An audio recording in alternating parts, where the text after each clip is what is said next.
Assalamualaikum warahmatullahi wabarakatuh. Selamat pagi anak-anakku yang hebat.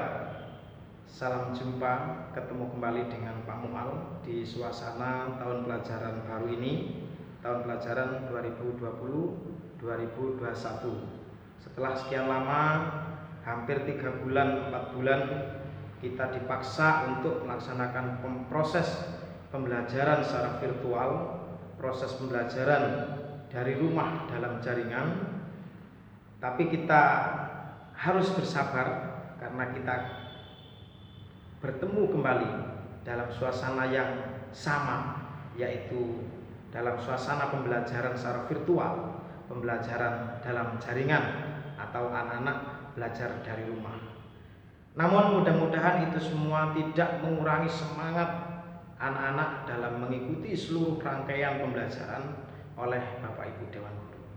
Untuk itulah anak-anak, marilah kita berdoa, mudah-mudahan kita selalu diberikan kesehatan, anak-anak juga diberikan kesehatan, bisa mengikuti semua rangkaian kegiatan yang dilaksanakan oleh Bapak Ibu Guru secara virtual. Anak-anak, marilah kita berdoa membaca suratul Fatihah. Al-Fatihah. Bismillahirrahmanirrahim. Alhamdulillahirabbil alamin, arrahmanirrahim, maliki yaumiddin. Iyyaka na'budu wa iyyaka nasta'in. Ihdinas siratal mustaqim, siratal ladzina an'amta 'alaihim ghairil maghdubi 'alaihim waladdallin. Amin.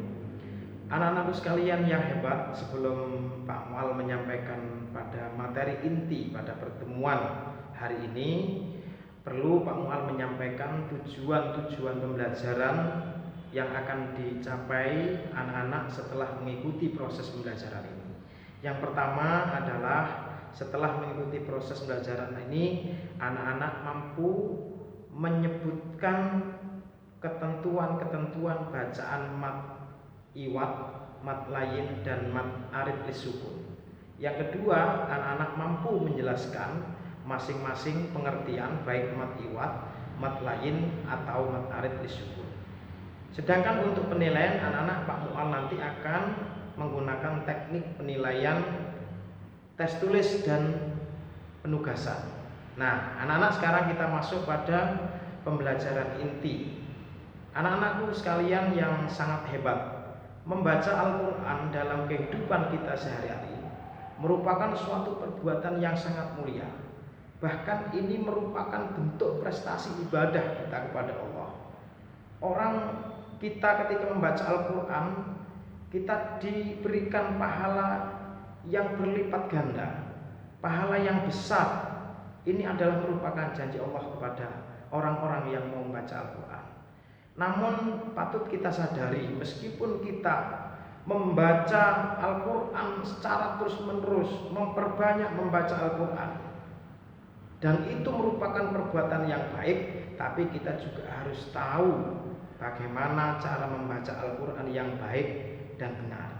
Untuk itulah membaca Al-Quran itu harus mengetahui kaidah-kaidah, aturan-aturan, tata cara, hukum-hukum bacaan di dalam Al-Quran, supaya kita dalam membaca Al-Quran itu bisa baik dan benar. Inilah yang dalam ilmu membaca Al-Quran itu disebut dengan ilmu tajwid. Orang yang menguasai, orang yang memahami, orang yang mengetahui apa itu ilmu tajwid, saya yakin orang ini akan pasti mampu membaca Al-Quran dengan baik dan benar. Oleh karena itulah, dalam pembelajaran pagi hari ini anak-anak, Pak Mual akan menyampaikan terkait tentang ketentuan-ketentuan hukum bacaan. Di dalam Al-Quran itu ada yang dinamakan dengan mat atau kalimat-kalimat yang dibaca panjang. Nah, sebagaimana yang Pak Mual sampaikan di awal, bahwa tujuan pembelajaran kita, anak-anak mampu menyebutkan macam-macam bacaan mat iwat, mat layin, dan mat arid lisukun. Untuk itu, yang pertama saya perlu sampaikan bahwa macam-macam mat dalam materi ini itu ada 3. Yang pertama adalah mat iwat, yang kedua adalah mat layin, yang ketiga adalah mat arid lisukun.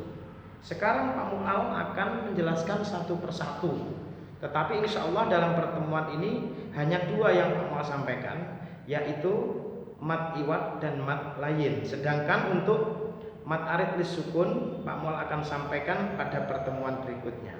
Yang pertama adalah mat iwad. Apa itu mat iwad? Nah, perlu kita pahami satu persatu.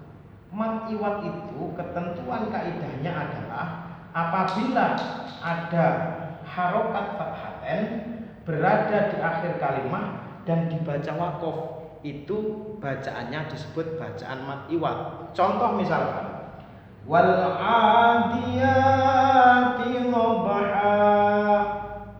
Di sini ada fathaten berada di akhir kalimat, kemudian dibaca wakof karena ini dibaca berhenti. Maka tidak boleh anak-anak membaca seperti ini, wal adiyati dhabhan. Tidak boleh. Ini harus dibaca dhabha. Kemudian ada contoh yang kedua, yaitu wa khalaqnakum azwaja. Anak-anak tidak boleh membaca azwajan, harus dibaca azwaja. Berapa lama ketukannya? Bisa dibaca 3 ketukan, 2 ketukan, atau 1 ketukan. Nah, yang kedua adalah mat layin. Apa kaidah dari mat layin ini? Kaidah dari mat layin itu adalah apabila ada huruf wawu atau ya mati disukun, sedangkan huruf sebelumnya itu berharokat fathah dan huruf setelahnya atau huruf di depannya itu dibaca wakof atau dimatikan karena bacaan wakof atau diberhentikan. Contohnya seperti ini, Rabbul masyriqaini wa Rabbul maghribain. Nah, inilah bacaan mat layin itu di sini. Ada huruf iya mati, kemudian huruf sebelumnya itu dibaca fathah, sedang huruf di depannya itu dimatikan, disukun karena dibaca wakof, maka ini disebut dengan mat layin. Cara membacanya gimana? Dibaca secara halus, yaitu maghribain. Itulah cara membacanya. Nah, itulah anak-anak penjelasan Pak Mual mengenai mat iwad dan mat layin. Kira-kira anak-anak sudah bisa dipahami ya apa yang Pak Mual sampaikan. Satu, terkait mat iwad, kaidahnya bagaimana, cara membacanya bagaimana, kemudian panjang bacaannya itu berapa, 3 ketukan, 2 ketukan, atau 1 ketukan.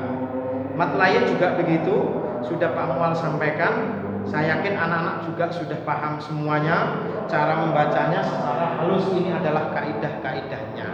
Anak-anak, penting bagi anak-anak semua dalam membaca Al-Quran itu harus menggunakan kaidah, aturan, tata cara, hukum-hukum bacaan di dalam Al-Quran tersebut.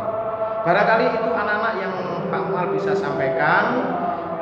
Kalau nanti ada yang kurang paham bisa ditanyakan kepada Pak Mual di pertemuan berikutnya. Kesimpulannya adalah anak-anak perlu Pak Mual sampaikan bahwa orang yang membaca Al-Quran kalau ingin benar dan baik bacaannya, maka harus menggunakan kaidah, aturan, dan hukum-hukum bacaan dalam Al-Quran itu sendiri. Untuk itu kami sampaikan pertemuan berikutnya anak-anak Pak Mual akan menyampaikan terkait mat arid lisukun. Silakan anak-anak membaca buku pelajarannya di rumah, dipelajari tentang mat arid lisukun itu supaya nanti minggu depan Pak Mual menyampaikan anak-anak sudah connect, anak-anak sudah lebih mudah memahami apa yang Pak Mual sampaikan. Seperti itu yang perlu Pak Mual sampaikan. Terima kasih anak-anak atas perhatiannya. Kita tutup dengan bacaan hamdalah. Alhamdulillahirabbil alamin. Pak Mual akhiri. Assalamualaikum warahmatullahi wabarakatuh.